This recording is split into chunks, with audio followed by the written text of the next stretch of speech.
Dito sa Papa Dudut Stories, ikaw ay hindi nag-iisa.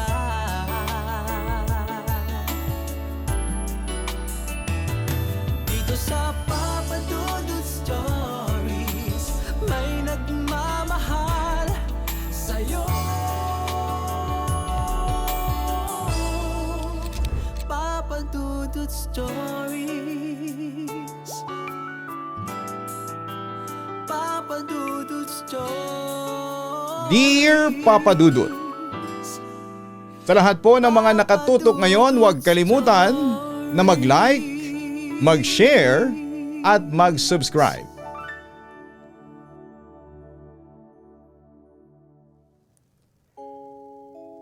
Kumusta po kayo? Ako po si Malu, isa ninyong tagapakinig at subscriber ng Papa Dudut Stories. Madalas din po akong mag-comment sa mga kwentong tinatampok ninyo. Sa totoo lang po ay hindi ko talaga ine-expect na susulat ako sa inyong programa, pero noong mapakinggan ko ang kwento ni Carla Legaspi na Fallen Admirer ay nag-decide na po akong sumulat sa programa ninyo nang sa ganon ay marinig din ng mga listeners ninyo ang aking kwento.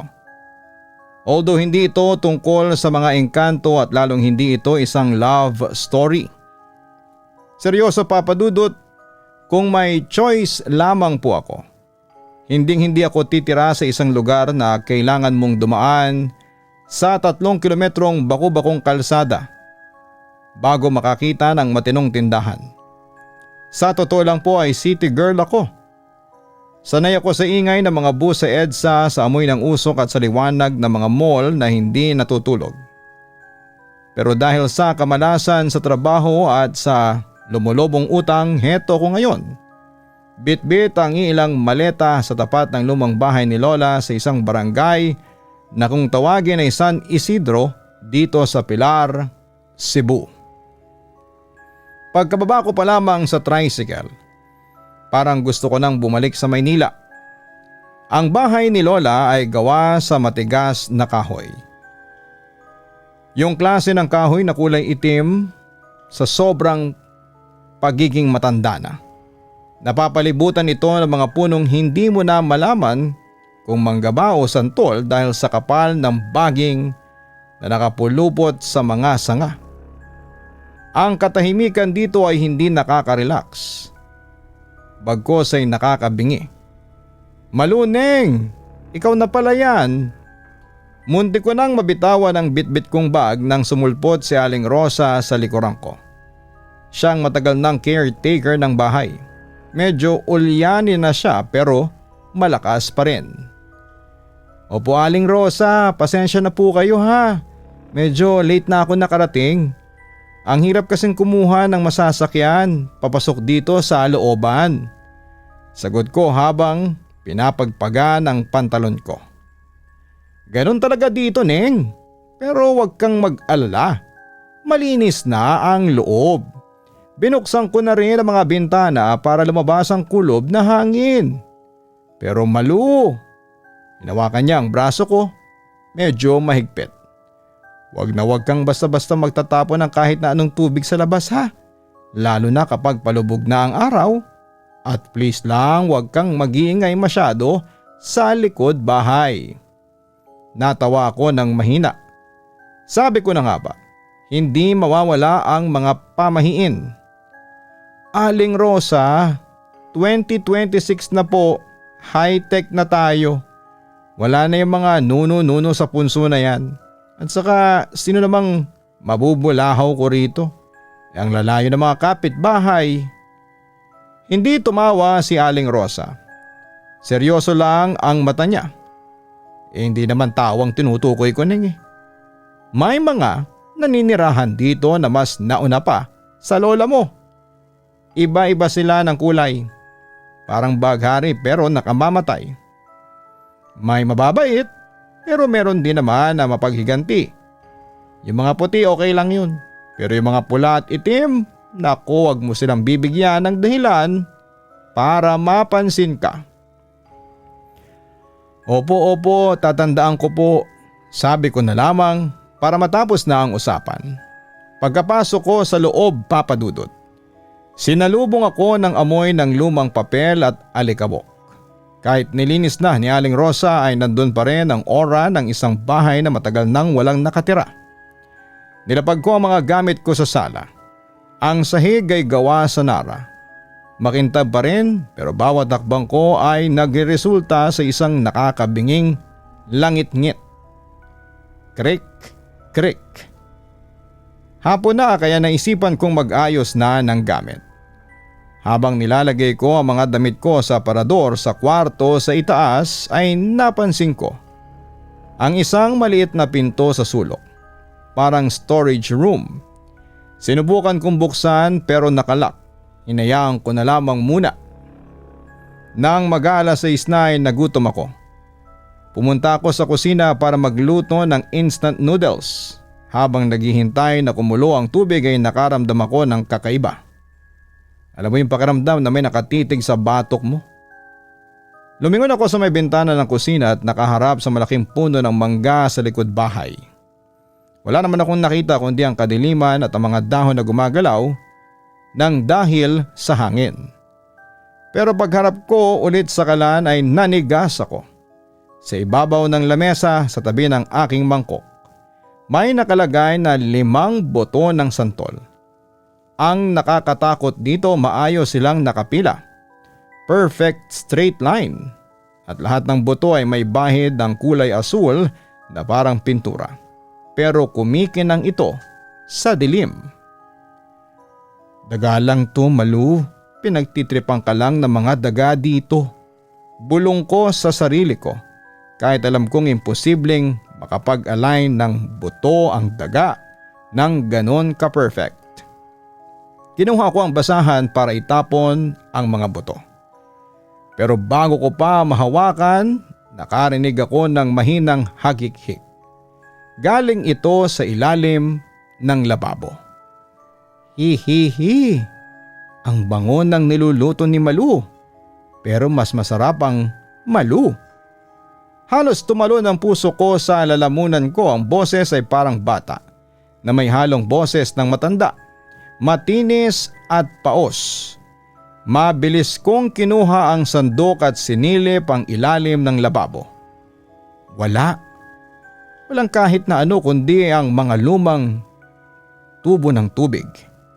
Pero may napansin ako sa sahig, Papa Dudut. Sa mismong pwesto kung saan ako nakatayo. May mga bakas ng maliliit na paa.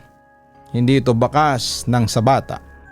Ang mga daliri ay masyadong mahahaba at bawat tapak ay nag-iiwan ng malagkit na asul na pulbos. Sinubukan kong huminga ng malalim, guni-guni ko lamang ito. Pagod ka lang sa biyahe, Malu. Pero nang ibaling ko ulit ang tingin ko sa lamesa, wala na yung 5 buto ng santol. Ang pumalit doon ay isang maliit na piraso ng tela. Kinilabutan ako nang ma-realize ko kung ano yon. Yon ang paborito kong panyo na nawala ko kanina habang nag-aayos ng gamit sa itaas. Ngayon, ang panyo ko ay punong-puno ng butas. Parang nginat-ngat ng maliliit pero matatalas na ngipin. At sa gitna ng panyo ay may nakasulat gamit ang pulang likido. Amoy kalawang, amoy dugo. Alis! Papa Dudut, yon ang nakasulat. Doon ko naramdaman na hindi lang ako mag-isa sa bahay na ito. At ang mga sinasabi ni Aling Rosa tungkol sa mga kulay ay mukhang hindi lang yon kwentong matanda. Habang kumakain ako ng noodles, bawat langit-ngit ng bahay ay parang boses na tumatawag sa pangalan ko. Tapos noon ay hindi ako nakatulog ng maayos pagkatapos ng insidente sa kusina. Buong gabi akong nakabalot sa kumot kahit ang lagkit na ng panahon. Bawat kaluskos ng sanga ng mangga sa bubong akala ko ay may gustong pumasok. Pero dahil kailangan kong ayusin ang buhay ko dito ay pilit kong kinukumbinsi ang sarili ko na baka pagod lang talaga ako. Kinabukasan maaga akong nagising. Gusto kong makuha ang vibe ng probinsya para mawala ang kaba ko. Lumabas ako sa likod bahay, bitbit ang isang baso ng kape. Doon sa dulo ng bakuran malapit sa bakod ng boundary na ng gubat, may isang malaking punso. Matayog ito, parang tumpok ng lupa na sadyang hinubog ng matagal na panahon at napapalibutan ng mga ilaw na bulaklak na kulay lila. Ang pangit naman ito rito, sabi ko sa sarili ko. Tatabasin ko na lang to para makapagtanim ako ng ornamental plants. Kumuha ako ng itak sa bodega. Habang papalapit ako sa punso ay biglang tumahimik ang paligid. Alam mo yung pakiramdam na pati mga ibon at kuliglig ay biglang huminto. Parang nanonood sila. Sinimulan kong tabasin ang mga damo, Papa Dudut, sa paligid ng punso. Pero sa bawat taga ko ng itak sa lupa, may lumalabas na kakaibang amoy. Hindi ito amoy lupa, amoy nabubulok na karne na hinaluan ng sunog na goma. Sa sobrang baho ay muntik na akong masuka. Biglang may tumalsik na likido sa pisngi ko. Pinunasan ko ito kulay pula. Akala ko ay nasugatan ako, pero pagtingin ko sa itak ay wala namang talim na tumama sa balat ko. Ang pula ay galing sa loob ng punso, parang dumudugo ang lupa. Ay putya, napamura na lamang ako at mabilis na bumalik sa loob ng bahay. Hindi ko na tinapos ang ginagawa ko. Nang sumapit ang gabi ay doon na nagsimula ang impyerno. Nakahiga na ako sa kama bandang 11:00 na ng gabi, brown out sa buong barangay dahil daw sa isang poste na natumba sa kabilang kalsada. Ang tanging liwanag ko lamang ay ang upos ng kandila sa bedside table. Habang nakapikit ako ay naramdaman ko ang isang malamig na simoy ng hangin sa loob ng kwarto. Imposible dahil sarado ang lahat ng bintana. Maya-maya pa ay naramdaman kong lumundo ang kama sa paanan ko. Parang may mabigat na tumalon doon. Yung puso ko, Papa Dudut, ay parang gustong kumawala sa ribcage ko. Sinubukan kong igalaw ang paa ko pero parang may humahawak sa mga bukong-bukong ko. Malamig ang hawak na yon at parang mga daliri na binalot sa yelo pero magaspang ang balat. Dahan-dahan naramdaman ko ang paggapang ng kung ano paakyat sa binti ko. Sa hita hanggang sa maramdaman ko ang bigat sa tapat ng dibdib ko. Hindi ako makahinga. Ito na yung sinasabi nilang bangungot. Pero gising, nagising ako. Pinilit kong idilat ang mga mata ko. Sa gitna ng dilim, sa tapat na mukha ko, may dalawang bilog na kulay uling na nagbabaga. Isang nilalang. Hindi siya tao, ang taas niya ay parang sa isang sanggol. Pero ang katawan niya ay maskulado at ang balat ay kulay dugoang pula. Ang balat niya ay parang binalatan, basa at nangingintab. Wala siyang ilong, dalawang butas lamang at ang bibig niya ay punong-puno ng maliliit na ngipin na kulay dilaw. Malu, bulong niya. Ang boses niya ay parang tunog ng nilalagaring buto. Ang ganda ng braso mo, masarap siguro tong paglaruan. Sinubukan kong sumigaw, pero ang boses na meron ako ay parang nalubog sa tubig. Walang lumalabas. Kinuha niya ang kanyang kamay na ang bawat daliri ay may mahahabang kuko na parang kutsilyo at dahan-dahang idiniin sa kaliwang braso ko. Ramdam ko ang pagbaon ng kuko niya. Ramdam ko ang mainit na daloy ng dugo. Ang hapdi ay hindi basta hapdi, parang may lason na humahalo sa laman ko. Binastos mo ang aming tahanan, sabi ng pulang duwende habang inilalapit ang mukha niya sa akin. Amoy na amoy ko ang hininga niya, amoy imburnal. Ang pulang kulay ay para sa galit at sa bahay na ito, kami ang batas. Bigla niyang idinikit ang kanyang pisngi sa pisngi ko. Ang lagkit. Para akong nadikitan ng hilaw na atay.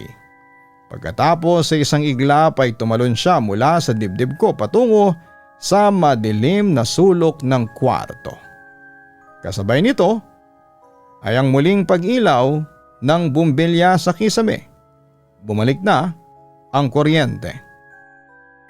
Kasabay nito ay muling pag-ilaw ng bumbilya sa kisame. Bumalik na ang kuryente.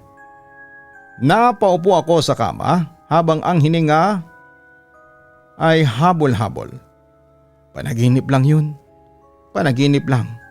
Sabi ko sa sarili ko habang nanginginig ang buong katawan. Pero nang tingnan ko ang kaliwang braso ko ay halos himatayin ako. May 3 malalim na gasgas doon. At sa gilid ng sugat ay may mga marka ng maliliit na kamay na kulay pula. Hindi tinta, kundi sariwang dugo na hindi sa akin.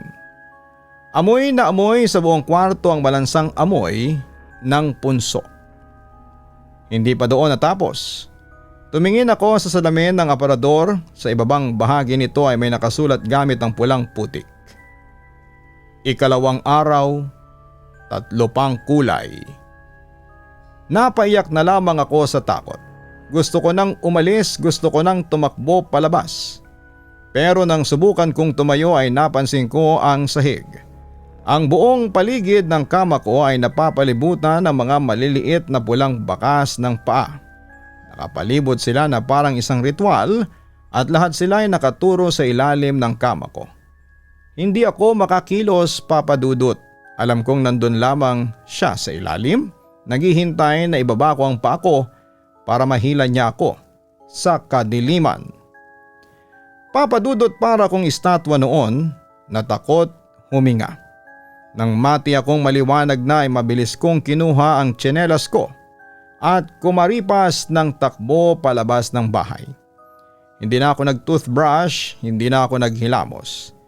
Dire-diretso ako sa bahay ni Aling Rosa. Aling Rosa! Tulong!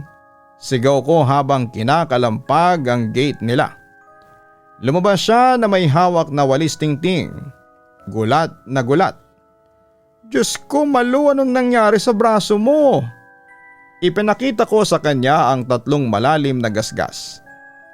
Namumula na ang paligid nito at parang may nana na kulay asul. May pumasok sa kwarto ko kagabi. Maliit siya, Aling Rosa. Kulay pula na parang hilaw na karne. Sabi niya, binastos ko daw ang bahay nila. Namutla si Aling Rosa. Pinatuloy niya ako at pinaupo sa wooden bench nila. Kumuha siya ng langis na may mga ugat-ugat sa loob at dahan-dahang ipinahid sa sugat ko. Ang hapdi, Malu. Parang pinupuri ng sili ang laman ko. Sabi ko na sa iyo eh. Yung punso sa likod ay kuta yun ng mga pula. Sila ang mga sundalo sa mundong yan. Matapang, mainit ang ulo at hindi marunong magpatawad. Bulong niya habang nagdarasal ng mahina. Pero may paraan pa, Neng. Kailangan nating tawagin ang mga puti. Ayon kay Aling Rosa, ang mga puting duwende raw ang mga mediko o taga-pangalaga. Sila lang daw ang pwedeng magpaalis ng lason ng mga pula. Pero may babala siya. Ang mga puti ay mailap yan at madalas kung nasaan ang liwanag ay doon din sumisilip ang pinakamaitim na anino. Inutusan niya akong bumalik sa bahay.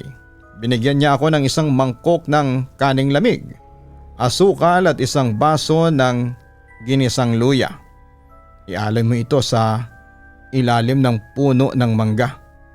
Huwag kang titingin sa likod hanggat hindi mo naririnig ang parang tunog ng kampana.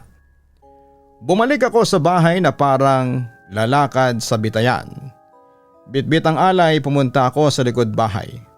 Ramdam ko ang tingin ng mga pula mula sa punso, pero tiniis ko. Nilapag ko ang mangkok sa ugat ng mangga. Para sa mga puti, humihingi ako ng tawad at ng tulong. Sabi ko, kahit pakiramdam ko ay mukha akong tanga na nakikipag-usap sa puno.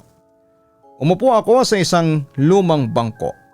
Malayo ng kaunti, mga 10 minuto ang lumipas.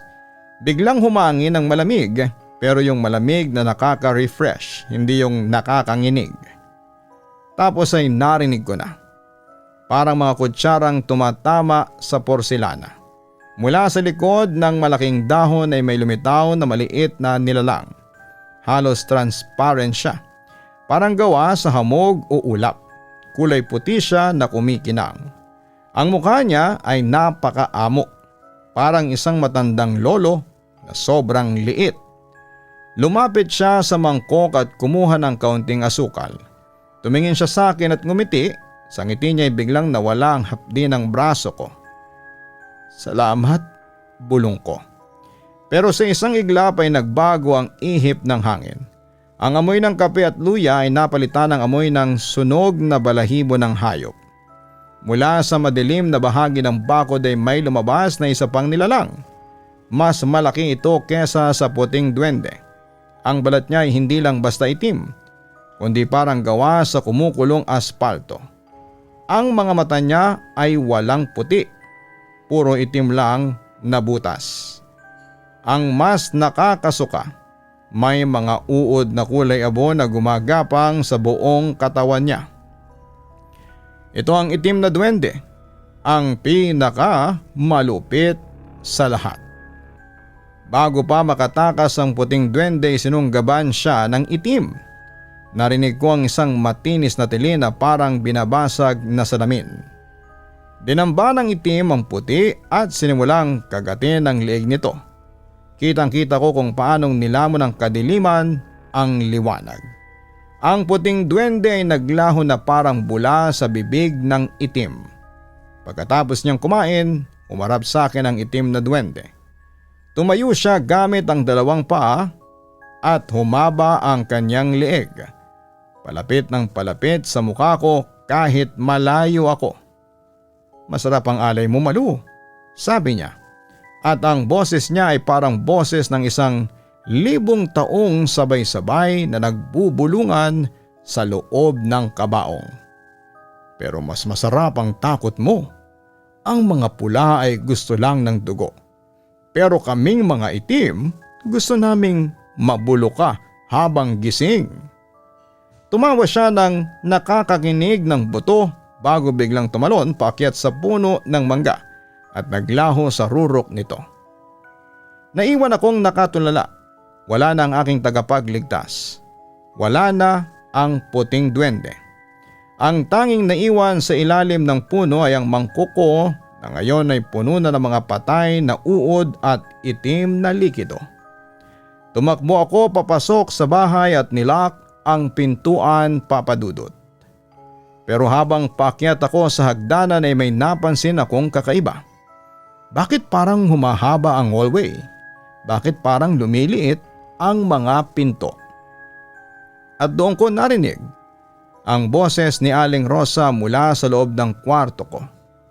Malu, halika rito, Ning. May pagtatapat ako sa iyo tungkol sa lola mo. Pero teka, iniwan ko si Aling Rosa sa bahay niya, hindi ba? Paano siya nakapasok dito kung nakalakang lahat? Papa Dudut, dahan-dahan kong binitawan ng doorknob pero huli na. Parang may sariling isip ang pinto at kusa itong bumukas ng malawak. Napako ako sa kinakatayuan ko. Ang figurang nakasuot ng duster ni Aling Rosa ay dahan-dahang humarap sa akin. Pero hindi ito si Aling Rosa. Ang mukha niya ay parang nilamukot na papel na kulay berde. Ang balat niya ay parang balat ng bayawak, magaspang, may mga kaliskis at may tumutubong maliliit na lumot sa bandang noo. Ang mga mata niya malalaki at kulay dilaw, parang mata ng pusa na nakatitig sa daga. Sino ka? Nasaan si Aling Rosa? Nauutal kong tanong. Halos hindi ko na maramdaman ang mga binti ko sa sobrang panginginig. Tumawa ang berdeng nilalang. Ang tunog ng tawa niya, Papa Dudut, ay parang mga tuyong sanga na nababali. Si Rosa, huwag kang mag-alala sa matandang yon. Masarap siyang kalaro pero ikaw ang ulam namin, Malu. Umupo siya sa gilid ng kama ko, yung kama kung saan ako tinakot ng pulang duwende kagabi. Akala mo ba ay aksidente lamang ang paglipat mo rito? Akala mo ba ay nagkataon lang na nawalan ka ng trabaho at nagkautang-utang ka sa Maynila? Kaya ka napadpad sa bahay na ito? Nanliit ang mga mata ko. Anong ibig mong sabihin? Ang lola mo si Remedios. Hindi siya basta-basta namatay sa katandaan. Panimula niya habang nilalaro ang mahahabang kuko niya. Noong kabataan niya, baon din siya sa hirap. Nag-alay siya sa amin. Isang kasunduan, kayamanan at kaginhawahan para sa 3 henerasyon.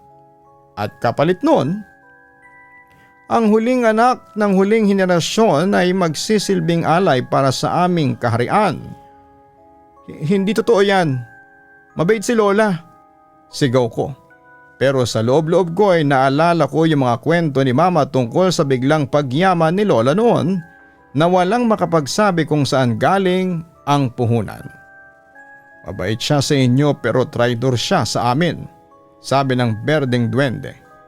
Tinangka niyang sirain ang mga kontrata bago siya mamatay. Kinulong niya kami sa punso gamit ang mga dasal at krus. Pero ngayon nandito ka na, sa sarili mong dugo nagmula ang susi. Nang sugatan ka ng pula, binuksan mo ang pinto na matagal nang nakasarado. Biglang yumanig ang buong bahay. Ang mga dingding na kahoy ay nagsimulang mag-iba ang kulay. Yung dating kulay nara ay unti-unting nagmantsa ng itim, pula at asul. Teka, anong nangyayari? Tarantang tanong ko. Dumating na sila, Malu. Ihahanda ka na nila sa pag-aalay. Sabi niya habang tumatayo at nagbabago ang anyo. Maliit siya. Bumabalik sa tunay niyang sukat na parang bata. Pero ang aura niya ay nakakasakal. Sa bawat sulok ng kwarto, Papa Dudut, ay may mga lumilitaw na anino. Nakita ko yung pulang duwende na nanggulo sa akin kagabi. Nakangisi siya habang dinidilaan ang kanyang mga kuko na may bahid pa ng dugo ko. Nakita ko rin yung itim na duwende na lumalabas mula sa ilalim ng cabinet. Bitbit ang isang buto na mukhang galing sa puting duwende na kinain niya kanina. At ang pinakamatindi, sa gitna ng hallway may lumitaw na isang nilalang na hindi ko pa nakikita. Kulay ginto siya pero hindi ito yung ginto na maganda sa paningin. Ito yung ginto na parang nanunuyot na balat. Kumikinang sa masakit na paraan. Siyang pinakamatangkad sa kanila, suot ang isang korona na gawa sa mga tinik at ngipin ng tao. Malu, sabi ng gintong duwende. Ang boses niya ay parang koro ng mga taong naghihingalo. Tapos na ang oras mo bilang tao. Ang dugo mo ay hindi na sayo. Ang kaluluwa mo ay nakasanla na sa amin bago ka pa man isilang. Huminga ako ng malalim. Sa sobrang takot ko ay bigla akong nakaramdam ng galit. Hindi ako papayag. Wala akong pinirmahan. Wala akong kinalaman sa ginawa ni Lola. Tumakbo ako noon patungo sa bintana. Bala kong tumalon kahit nasa 2nd floor ako. Pero bago pa ako makarating, ang sahig ay naging parang putik. Lumubog ang mga paa ko. Napatingin ako sa braso kong may gasgas. Yung sugat na 3 linya, nagliliwanag na ito ngayon ng kulay lila. Yan ang tatak, Malu. Bulong ng gintong duwende sa mismong tenga ko. Kahit malayo siya, hindi ka biktima dito. Ikaw ang magiging reyna namin sa ilalim ng lupa. Ikaw ang magpapatuloy ng lahi namin. Tumingin ako sa salamin ng aparador. Ang reflection ko ay hindi na ako ang nakikita ko. Ang buhok ko ay unti-unting nagiging parang mga ugat ng puno. Ang balat ko ay nagmamansya na ng iba't ibang kulay. At ang pinakamalupit, nakita ko si Aling Rosa sa labas ng bintana. Nakatayo sa ilalim ng puno ng mangga. Nakatingin siya sa akin pero hindi siya takot. Nakangiti siya, isang ngiting mapait at puno ng pagsisisi. Patawad, Malu, sabi ni Aling Rosa sa malayo. Pero dinig na dinig ko. Kailangan kong gawin to para palayain ang sarili kong apo. Palit ulo, Ning. Yan ang batas ng San Isidro. Bumagsak ang luha ko habang tuluyan na akong nilamon ng sahig. Ang huling nakita ko bago dumilim ang lahat ay ang 5 buto ng santol na asul. Maayos pa ring nakapila sa tabi ng aking kama na unti-unti nang nagiging bato. Samantala habang nilalamon ako ng sahig, ang pakiramdam ko ay parang nalulunod sa malapot at mainit na pintura. Hindi ako makahinga pero hindi rin ako namamatay. Sa gitna ng kadiliman, naramdaman ko ang pagbagsak ko sa isang lugar na amoy basang lupa at lumang pera. Nang imulat ko ang mga mata ko, wala na ako sa kwarto ko. Nasa loob ako ng isang malaking kuweba na ang mga dingding ay kumikinang. Hindi dahil sa ginto kundi dahil sa libo-libong mga duwending iba-iba ang mga kulay na nakadikit sa pader parang mga paniki. Gising na ang ating bagong buhay, sabi ng gintong duwende na nakaupo sa isang tronong gawa sa mga bungo ng hayop. Tumingin ako sa sarili ko. Ang mga kamay ko ay hindi na kulay tao. Nagahalo ang pula, asul at berde sa balat ko. Pero sa gitna ng takot ko ay may isang bagay akong naalala. Yung sinabi ni Aling Rosa tungkol sa mga puti. Sabi niya sila ang tagapagpagaling pero nilamon sila ng itim. Kung nasa loob na ako ng sikmura ng mundong ito, ibig sabihin ay nandun din ang enerhiya ng mga puting duwende na nilamon nila. Isip-isip ko. Malu, tawag ng gintong duwende. Tanggapin mo ang korona. Kapag sinuot mo ito ay makakalimutan mo ang lahat. Ang utang ng lola mo, ang hirap mo sa lungsod. Pati ang pangalan mo ay magiging isa ka na sa amin. Inabot niya sa akin ang koronang gawa sa matatalas na tinik. Pero bago pa dumapo ang kamay ko sa korona, may nakita akong kakaiba sa braso ko. Sa mismong sugat na ginawa ng pula. May lumalabas na puting usok mula sa loob ng gasgas. Hindi pala ako pinatay o minarkahan lang ng pula. Ang sugat na yon ang naging daan para makapasok ang liwanag ng puting duwende bago pa siya tuluyang maglaho. Hindi ko to kailangan, sigaw ko. Sa halip na kunin ang korona, sinaksak ko ang aking mga kuko na ngayon ay matatalas na rin sa sarili kong sugat sa braso. Isang nakakasilaw na puting liwanag ang sumabog mula sa katawan ko. Ang katawan ko bilang tao ay nagsilbing container para sa lahat ng kulay. At dahil nasa loob ko ang lahat ng kulay, pula ng galit, itim ng dilim, berde ng kalikasan at puti ng liwanag, ako ang may kontrol. Anong ginawa mo? Sigaw ng gintong duwende habang unti-unting natutunaw ang kanyang balat dahil sa puting liwanag na lumalabas sa akin. Sabi niyo ako ang reyna niyo, hindi ba? Sabi ko, at ang boses ko ay hindi na conversational. Puno na ito ng kapangyarihan. Kung reyna niyo ako, susunod kayo sa akin at ang unang utos ko ay maglaho kayo. Ang buong kuweba ay yumanig, ang mga duwende ay nagsimulang magsisigaw. Habang ang mga kulay nila ay naghahalo-halo hanggang sa maging abo na lamang silang lahat.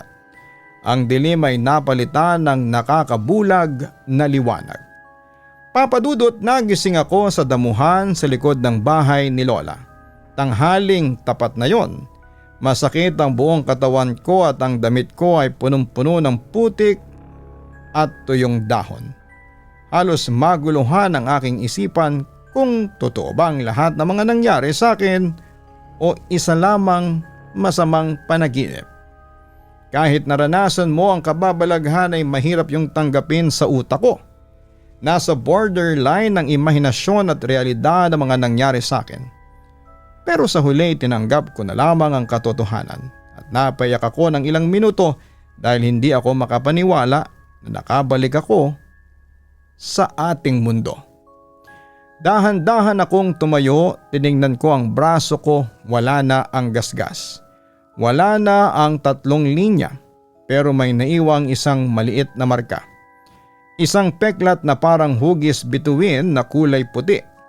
Pumunta ako sa bahay ni Aling Rosa at nakita ko siyang nakaupo sa veranda, nagkakape. Nang makita niya ako ay nabitawan niya ang kanyang tasa, basag. Malu! Paanong nanginginig niyang sabi? Ang sabi nila, hindi ka na makakabalik. Lumapit ako sa kanya, hindi ako galit pero wala na rin yung dating Malu na masiyahin.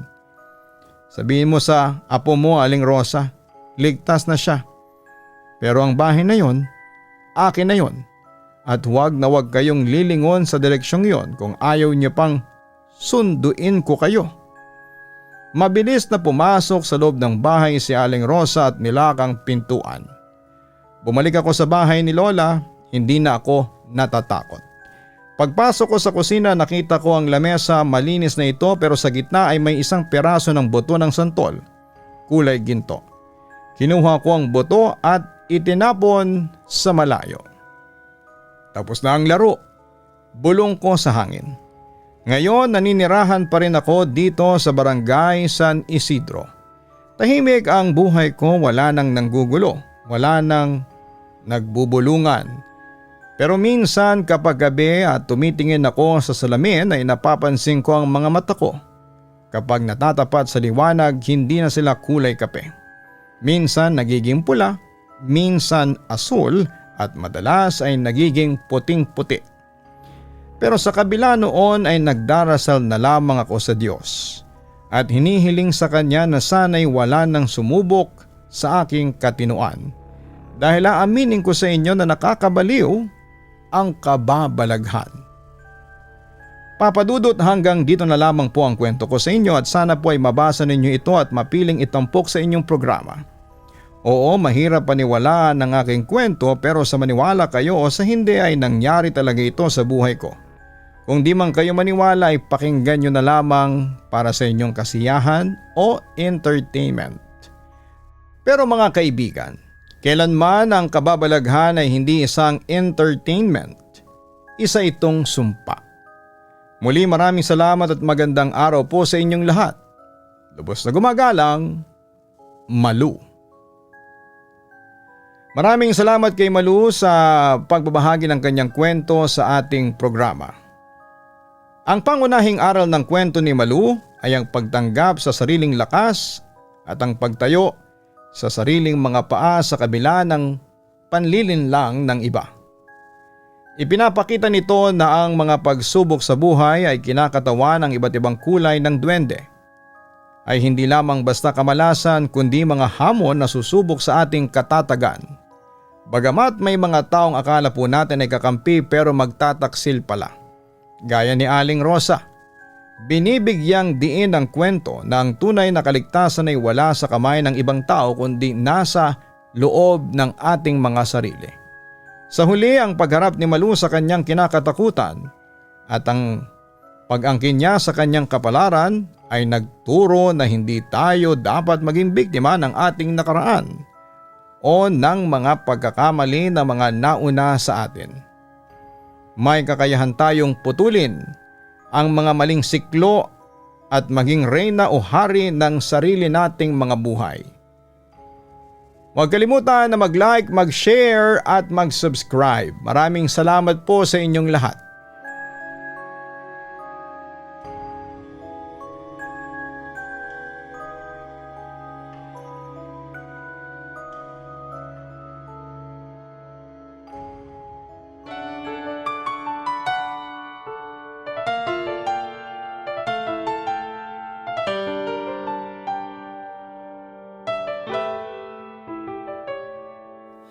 Ang buhay ay mahiwaga, laging may lungkot at saya. Sa Papa Dudut Stories, laging may karamay ka.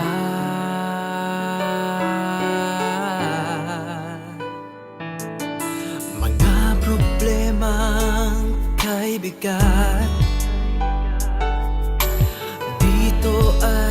pakikinggan ka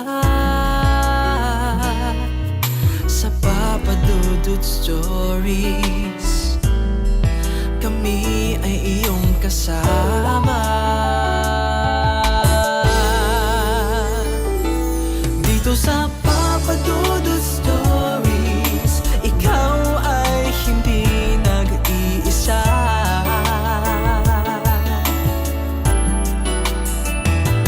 Dito sa Papa Dudut Stories, may nagmamahal sa'yo. Papa Dudut Stories, Papa Dudut Stories,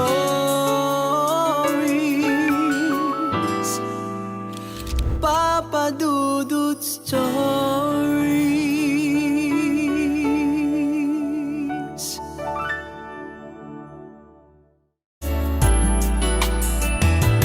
Dito sa Papa Dudut Stories, may nagmamahal sa'yo. Papa Dudut Stories, Papa Dudut Stories. Hello mga ka-online, si Papa Dudut po ito. Nag-enjoy ka ba sa ating kwento ngayong araw? Huwag kalimutan na i-share, mag-like at mag-subscribe. Maraming salamat po